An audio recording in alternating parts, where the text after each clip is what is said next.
Hello everybody and welcome back to our channel.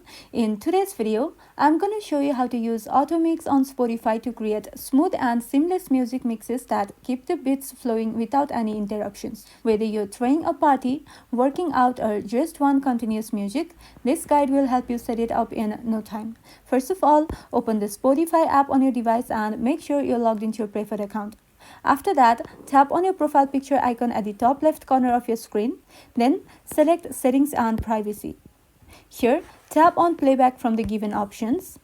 After that, you will find an option that says AutoMix. Simply toggle it on if it's off and Spotify will automatically create smooth transitions between songs on supported playlists.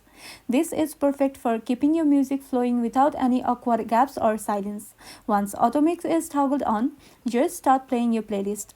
The feature may take a little time to fully activate, but after that, your songs will transition seamlessly, giving you that DJ-style continuous mix experience. And that's all. That's how you can easily use AutoMix on Spotify.